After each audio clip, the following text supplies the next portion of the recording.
एक वन में एक सियार रहता था। सियार बड़ा चालाक और धूर्त था। वह दिन भर तो छिपा रहता था, पर जब रात होती तो शिकार के लिए बाहर निकलता और बड़ी ही चालाकी से छोटे छोटे जीवों को मारकर खा जाता था। एक बार रात में जब सियार शिकार के लिए बाहर निकला तो बड़ी दौड़ धूप करने के पश्चात भी उसे कोई शिकार नहीं मिला। उसने सोचा, वन में तो भोजन मिला नहीं, चलो अब बस्ती की ओर चलें, शायद बस्ती में कुछ भोजन मिल जाए। बस्ती की बात सोचते ही सियार को कुत्तों की याद आई। उसने सोचा, बस्ती में कुत्ते रहते हैं, देखते ही भौंकते हुए पीछे लग जाएंगे, फिर तो लेने के देने पड़ जाएंगे।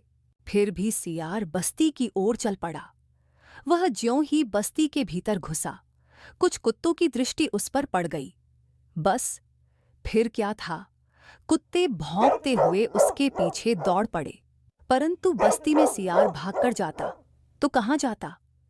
सियार प्राण बचाने के लिए इधर से उधर और उधर से इधर चक्कर काटने लगा।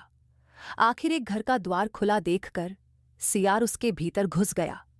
वह घर कपड़े रंगने वाले का था। घर के भीतर आंगन में बहुत बड़ा टब रखा था, जिसमें घुला हुआ नीला रंग भरा था। सियार प्राण बचाने के लिए जल्दी में उसी टब में घुसकर बैठ गया। कुछ देर तक टब में बैठा रहा। जब बाहर कुत्तों का भौंकना बंद हो गया तो वह टब से बाहर निकला। बाहर निकलने पर वह यह देखकर हैरान हो उठा कि उसका पूरा शरीर नीले रंग में रंग गया है।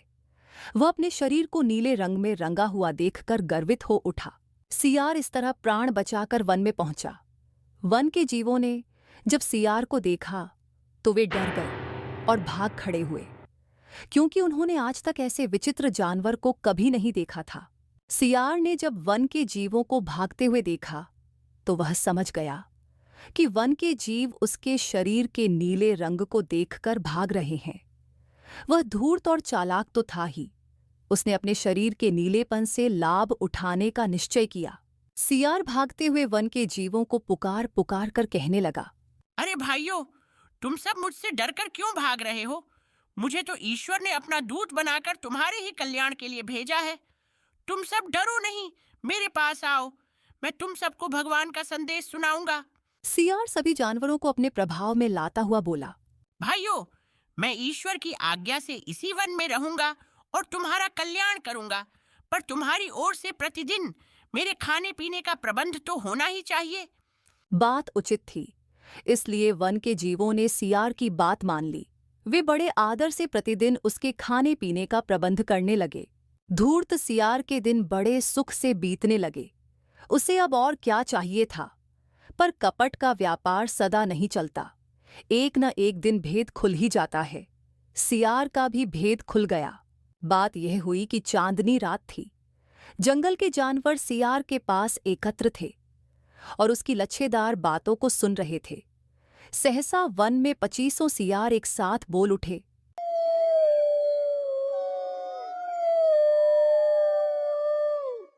सियारों की बातों को सुनकर नीला सियार अपने को रोक नहीं सका।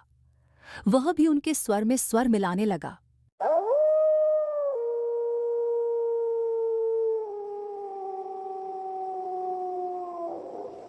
बस फिर क्या था, वन के जीवों के सामने असली भेद प्रकट हो गया। अरे, यह तो सियार है। अपनी धूर्तता से ईश्वर का दूत बनकर हम लोगों को फंसाए हुए था। फिर तो वन के जीवों ने सियार को एक क्षण भी जीवित नहीं रहने दिया और उसे अपनी धूर्तता और कपट का फल मिल गया।